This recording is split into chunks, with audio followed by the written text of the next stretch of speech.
What's going on, you guys? AJ Tucker here with AJ Self Defense, and I want to talk about these teachers, these female teachers messing with students. I did a series on this a couple of years ago, but the reason why I want to circle back and talk about this again is because female teachers get a lesser sentence than male teachers in the same scenario.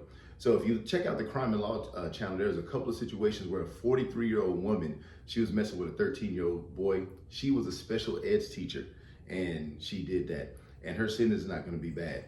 Typically, if the teacher is prettier, and you can look at the stats, if the teacher's prettier, she gets less of a sentence because people will still look at that as a badge of honor or something like that.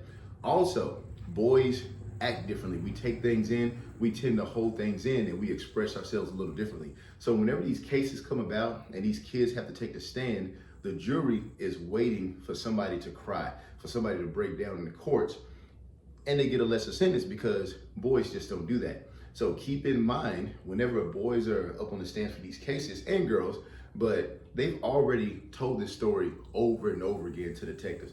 They've already been, I almost said demonetized, but just kind of flatlined by it. They've also been through therapy, and so they know how to deal with it. So by the time they get to the stand, they've told this story 30, 40, maybe 50 times, all right? So whenever the jury's looking for them, they're looking for them to cry, to break down, and then they say, oh, he's not affected, that deleterious effect on them. So I think that if there's an age gap and the teacher is in a position of power and they're predatory, I don't care if it's male or female, they should get the same sentence. It really should be the same. I think that's sexist, and the people in charge, they're just a little bit too old school. Because if you look at these teenage boys, they grow up into young men, they circle back and they try to say, hey, this woman abused me. So you see these stories, man, case after case.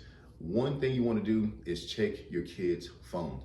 Anytime somebody is caught doing this, one of these female teachers are caught, is because the parents got suspicious and they checked the phones. There's always some type of sign. There's always something happening where you can see, if you look a little bit further, you check a little bit into it, you find it. And typically when these teachers are caught, this is not their first rodeo. This is not their first time doing something like this. And so here's the thing, 99.9% of teachers are doing great. It's that small percentage that are predatory. That goes for men and women. But this year, these next couple of months to finish out 2024, I do want to talk about this problem where female teachers in this situation, they get less of a sentence than male teachers. And so there's no deterrent. There's oh, well, that happened. You know what? I don't care. I love this person. This is what I'm going to do. Also, whenever you hear about these stories, you want to watch the wording.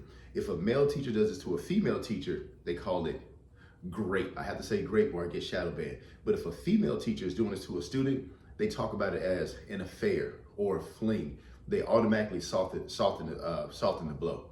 And I don't think that's right. But anyway, that's all I got for this one, man. If you got an example, you can post in the comments below. Or if you want to talk about it, let me know. And I'll see you on the next.